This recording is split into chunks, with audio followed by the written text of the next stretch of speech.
আমি হলাম সারা রানী আর আজ এই কোম্পানিতে আমার প্রথম দিন। আরে ম্যাডাম, এখানে একটু ভিড় কেন? ফ্রিতে খাবার দিচ্ছে নাকি? আরে বোন, তুই জানিস না আজ এই কোম্পানির হ্যান্ডসাম আর কিউট সিইও আসছেন। ওনাকে দেখার জন্য সবাই পাগল হয়ে গেছে। সবার মাথা খারাপ হয়ে গেছে। কেউ যতই হ্যান্ডসাম হোক না কেন, আমি তো কারোর জন্য এত পাগলামি করি না। যখন দেখবি তখন নিজেই সবার আগে যাবি। আরে ওনার সেক্রেটারি এসে গেছেন। কোথায় উনি? আর আমি একে কেন দেখছি? আমি তো বিবাহিত। আমি আপনাদের জানিয়ে রাখি, কয়েক মাস আগে আমি একটা ছেলের সাথে চুক্তিবদ্ধ বিয়ে করেছি। আমরা একে অপরকে একদমই ভালোবাসি না, শুধু নিজের ফায়দার জন্য বিয়ে করেছি। তো আমি হলাম সেই হ্যান্ডসাম সিইও যাকে দেখার জন্য লাইন লেগে আছে। বস, অনেক মেয়ে আপনার একটা ঝলক দেখার জন্য পাগল হয়ে যাচ্ছে। তোমরা কি জানো না যে আমি বিবাহিত? কিন্তু বস, আপনি তো এই বিয়েটা শুধু দাদিমাকে খুশি করার জন্য করেছেন। শালা তুই বেশি কথা বলিস না। হ্যাঁ ঠিক আছে, রাগ করছেন কেন? বোন, তুই বিবাহিত তো? আজ থেকে তোর স্বামীই সব। আজ থেকে তুই কোনো ছেলের দিকে চোখ তুলে তাকাবি না। আরে আমাদের হিরো এসে গেছে। আমি এখানে।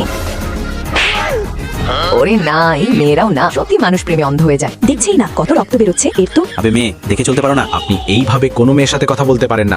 এই অপদার্থ এসেই তো ক্ষত করে দিলে, পাগল কোথাকার। বন্ধুরা, ভিডিওটি ভালো লাগলে অবশ্যই লাইক ও সাবস্ক্রাইব করে কমেন্টে নিজের নাম বলে যাও।